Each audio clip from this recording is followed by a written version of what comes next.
Hey, Shabbat Shalom Mishpoka. Welcome to another edition of Torah Tidbits. Today is Torah Tidbits installment number 37, and it's called Shaliach Lecha. And it comes from Bamidbar, Numbers, chapter 13, all the way to chapter 15 and verse 41. Now, all you parents out there, you could really relate to this passage this week, because it's all about children doing as they're told, when they're told, the way they're told. How many times have you been in this situation? You know, say it's after supper, you just get done washing the dishes, you go into the family room, and there's your son or daughter, and they're just plopped right down in front of the boob tube, the eyes are glassy and glazed, and they're either enthralled in a TV show, or they're playing some kind of video game, they're all wrapped up, and you say, honey, it's time for you to take out the trash, please take out the trash, and in a zombified, half-asleep way, almost robotic, okay, Ma. You go back in, 15-20 minutes later you come in, have you taken the trash out yet? I will, Mom, in a minute. Please let me finish this game. I'm almost done. And you go back in, 5 minutes later you come in, have you taken the trash out yet? No, Mom, I said in a minute. And you're like, no, I said right now. No, and then there's this argument that ensues, so you just briskly walk over to the television set and turn it off. Hey, I wasn't done with that. Wait, I told you to take out the trash.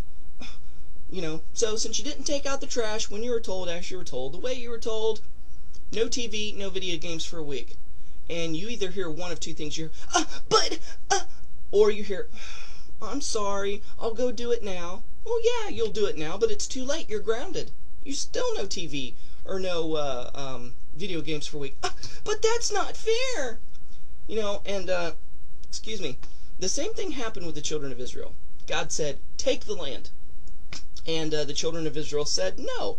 God said, fine, you're going to wander around in circles for 40 years in the wilderness. And they're like, well, we're sorry, we'll go and do what you say right now, God. You can go ahead, but you're still going to wander in the wilderness. Oh, and by the way, you're going to lose. The first generation were cursed to walk around in the wilderness 40 years. So, Joshua chapter 2, second generation comes up. Same proposal comes to them. Instead of Joshua sending out 12 spies in commemoration of him and Caleb, he only sends out 2 spies. Because 2 spies are the only ones who came back with a good report first time around. So, they spy out the land. Okay, yeah, we can do it. We can take it. They finally obey God. They finally do as they're told, when they're told, how they're told. And they take the land. The second generation didn't make the same mistake as the first generation. So, we could apply this to our lives. Sometimes down in the deepest depths of our spirit, we know that God is telling us to do something. We know God has put a calling on our lives and we're stalling and we say no.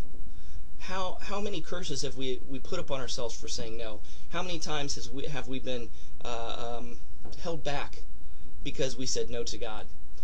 Sometimes we'll read something in His Word. It's a black and white, no doing scriptural acrobatics or pussyfooting around the issue. God tells you to do something in His Word, and you're like, I don't feel like it. And you want to fall back on the old Christian ways and say, well, I didn't do this because I didn't feel led. When was feeling led ever a part of discerning the Spirit of God? Jeremiah says our feelings are deceptive. Our heart is deceptive. Our faith, our relationship with Yahweh, our Torah walk has nothing to do with our emotions, has nothing to do with our feelings. We do things in faith. It's like a marriage contract. I don't like to get up at the crack of dawn and go to work, but I do because it's part of my marriage vows. Do I do it grudgingly? Oh, I have to get up. No, I do it because I want to, because I love my wife and my daughter, and I want to provide for them. So when God tells me to do a commandment, I may not feel led, I may not feel like I want to do it, but God said it, that's good enough for me. I'm going to do it.